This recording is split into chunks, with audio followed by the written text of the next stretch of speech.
Hey guys, it's Jackie. Welcome to another archery related video. Unfortunately, it seems to be raining right now. So unfortunately, probably don't want to shoot my bow in that mess. So today, this is something I've been wanting to do for a while, is kind of show you guys how I build my arrows, how I put them together and everything. So we get right to it. Okay, so we're gonna start with the fletching first. First of all, the supplies you're gonna need is obviously the fletching jig here. You can get it relatively inexpensive off of Amazon, and you have the clamp for the fletchings. I usually start out with the odd fletching. So I'm just going to get that ready, but I'm not going to start the fletching yet. There's something you have to do before that. I try to get that as even as possible there. Just to kind of set that up. And you want to make sure you have a hot glue gun for when you put the screw-in inserts right here. And then here's the field points. So what you want to do first, before even considering the fletching part, is you want to take your shaft here.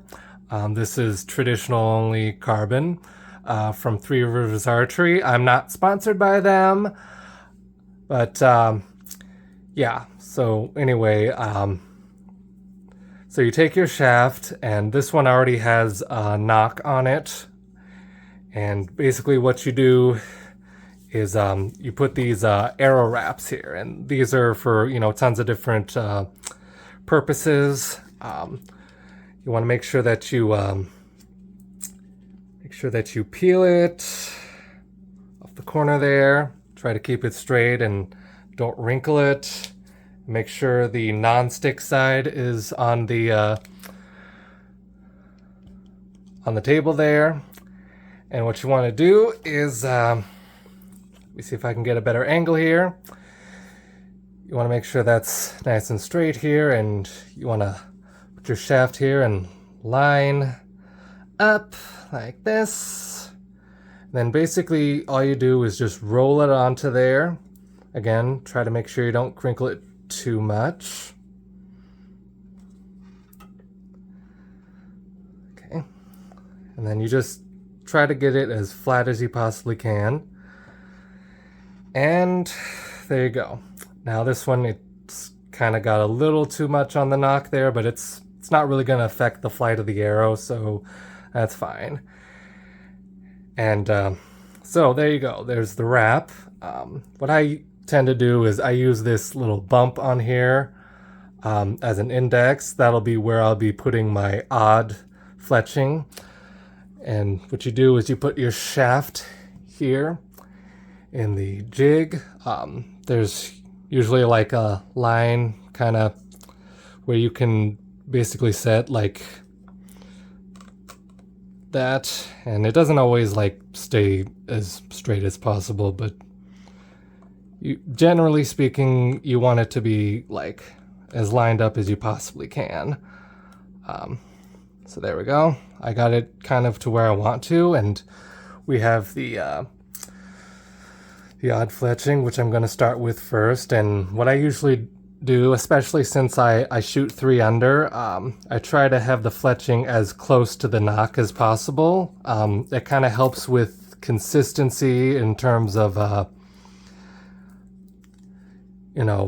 getting to full draw. Like I will feel this feather kind of just barely touching my nose, and so that'll at least give me some kind of reference point. And of course I do like the actual consistent anchor and 2 points of contact and all that. But anyway, so basically you try to get that as situated as you can. You want to kind of test it first, see how it's lined up. And you can actually adjust this to whichever direction, whichever kind of orientation you want. If you want like a helix kind of spin to the fletching pattern, you can, move these up or down. There's like these screw knobs, and you can just adjust it forward or backward. But pretty much, I'm kind of happy where that's at. That's pretty much on the straight side. Again, things aren't going to be like absolutely perfect, but that's pretty much where I like to keep mine. Again, I use that bump kind of there as an index for that, and that's going to be on the outside of the bow when you draw it back. So I'm pretty happy with the way that's lined up. Again, it won't be perfect, but you just kind of have to do the best you can here. And what you want to do is, as you can see, I have like a paper towel down here, using like 2 layers, because you don't want like glue getting on the table here, and especially not this hot melt glue, which, by the way, it would be a good idea to have that kind of heat up for when you're ready. So I'm going to go ahead and plug that in and make sure that it's hovering over the paper towel and won't get on the table. So anyway, try to get that situated. All right, gotta fix this again.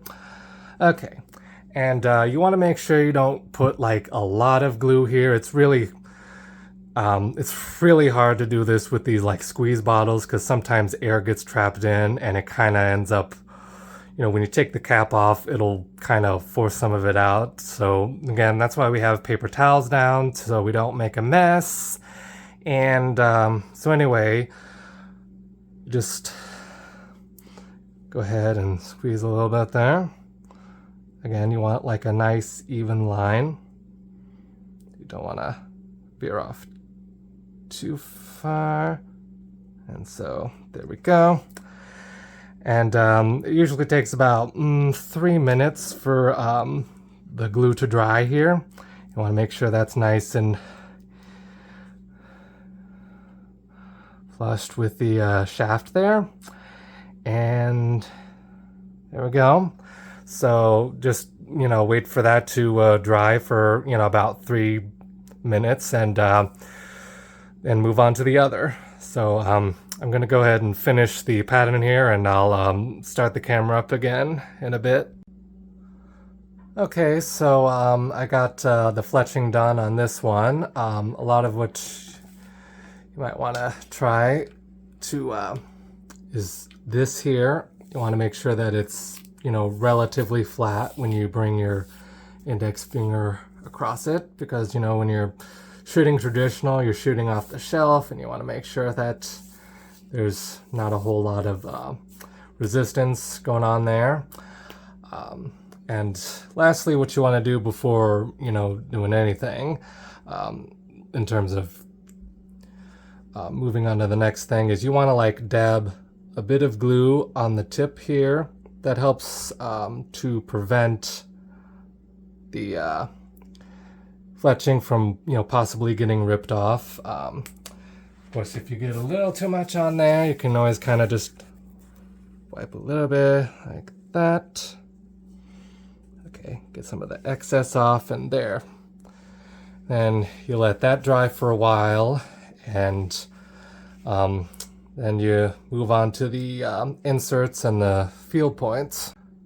So moving on to the inserts and the field points, as you can see, I have the hot glue gun there. It's been warming up for a while. There's a bit dripping on, but it's at least just dripping on the paper towel.